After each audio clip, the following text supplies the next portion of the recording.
I think it's beautiful. L.A. is my home. Some people call it a mecca for the mediocre. Oh, it might be. But when they say things like that about it, they don't understand it. L.A. has character. It has a look and a feel all its own. It's a big town. It's got a lot of good people and its share of bad. But for me, it's primarily a news town. And after midnight, it's my beat.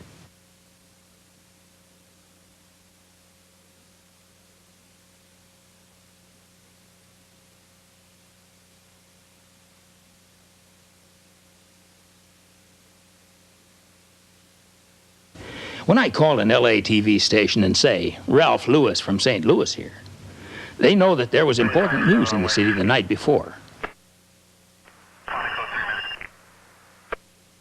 140 Samson 9? Code 3, ma'am. I'm a stringer, a freelance news film photographer. The TV stations can't afford to pay the union guys triple time after midnight, so an old ex-Korean War combat photographer has a chance to make a buck. And that's me.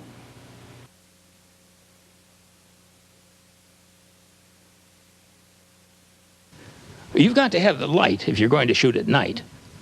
It's a 50-foot candle at 15 feet, Sylvania SG-77. The camera is a Bell & Howell DR-70, and it's a good old camera, and I know it well. I used it shooting combat footage in the Korean War. That's how I got into film.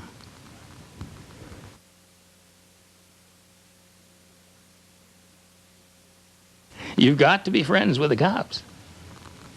Because unless you're on the payroll of a particular station, you can't get a press card.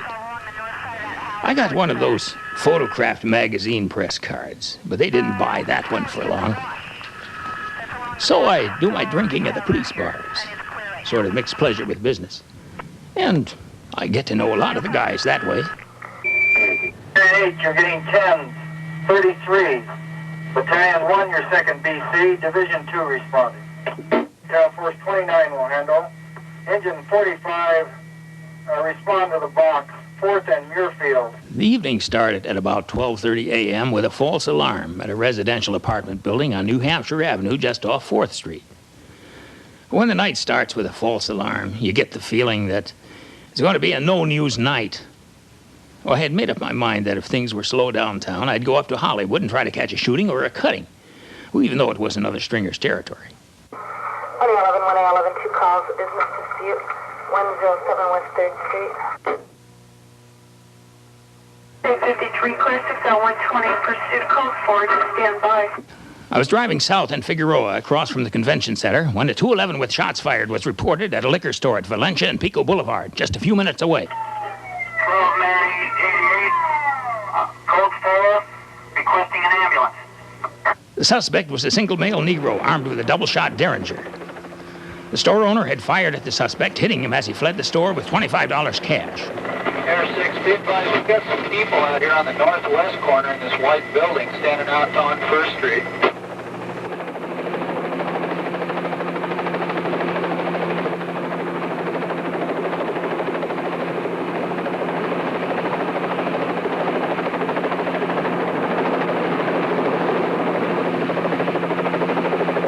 There was blood on the sidewalk at the store, but I knew I could get a shot of that later.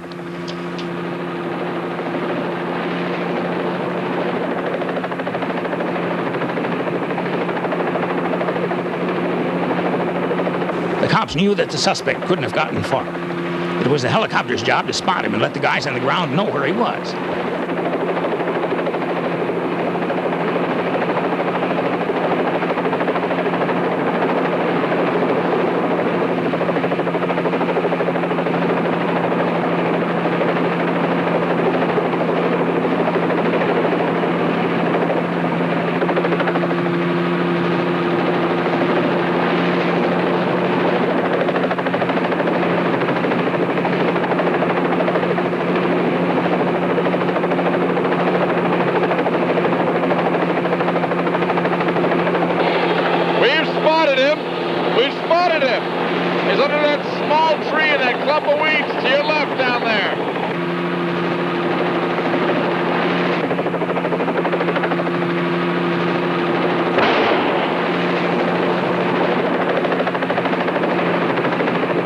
suspect panicked when he heard they spotted him, and he took a pot shot at the helicopter.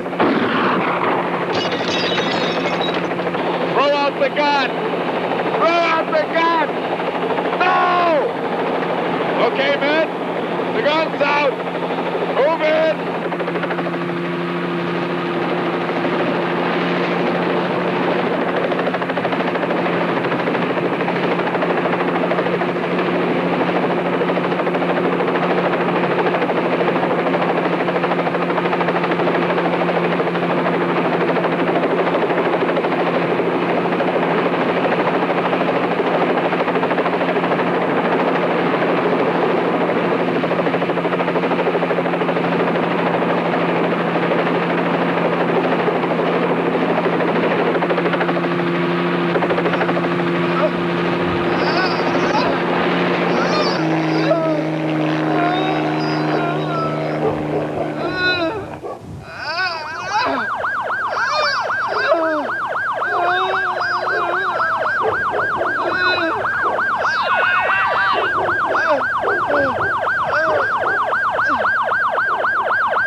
The selling shot of a report is the suspect being taken into custody. If he hides his face to the camera, it's all the better because it's more dramatic. Not only is it a plead of guilty before the television audience, but you'd be surprised how many people watching think the suspect is their friends and neighbors. And that generates audience interest in the news show. The next shot I'd try to get would be the suspect being driven away, with them inside the vehicle. You got a good chance of getting their handcuffs. And when the suspect is carted off, you get that moralistic message that crime doesn't pay. And that's a heavy message for a 30-second film clip. One of the cops' warning shots hit a nearby house breaking a window, so I got a shot of that. And a shot of the blood on the sidewalk in front of the liquor store. I had about 10 feet of film left in my camera, so I took a few shots of the onlookers at the scene. You know, I asked probably 3 or 4 of these people where a guy could get a cup of coffee. And not one of them spoke a word of English. After each story, I have to return to the home base to charge up the battery to my stun gun for an hour. But I thought as long as I'm going home, I might as well grab a cup of coffee there.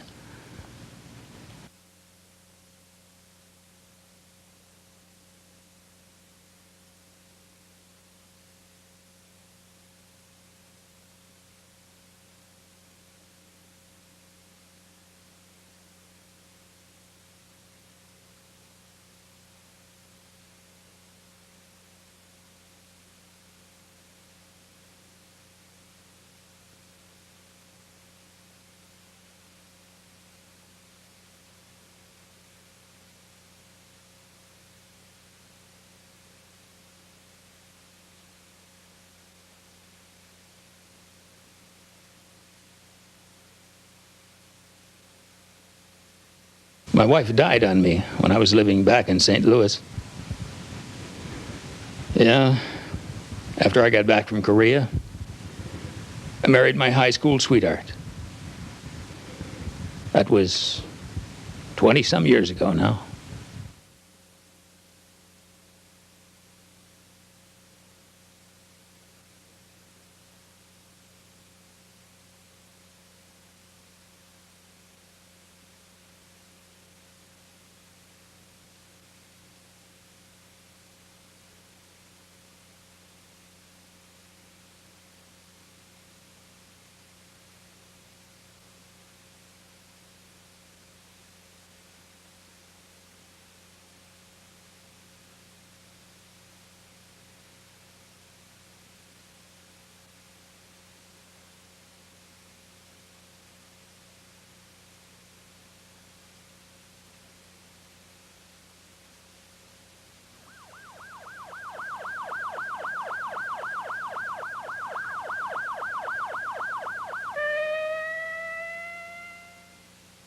If that kid dies, I won't have any trouble selling that film to all 6 VHF stations.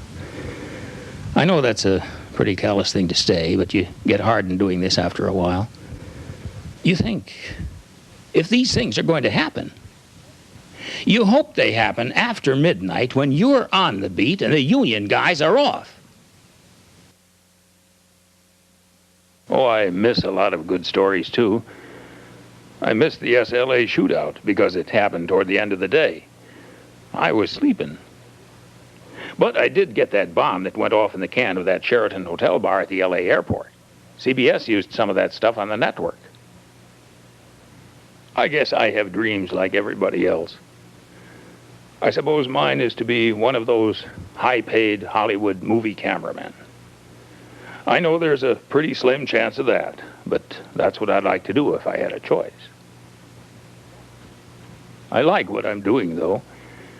It's satisfying when you see your film on the tube and you know that a lot of other people are looking at the stuff you shot. I feel my work is important, too, because the people in my film aren't just play acting. They're real criminals and real cops. They're not just pretending. And that makes me put a lot of extra effort into it. And it makes me feel the work's important. And that I'm important.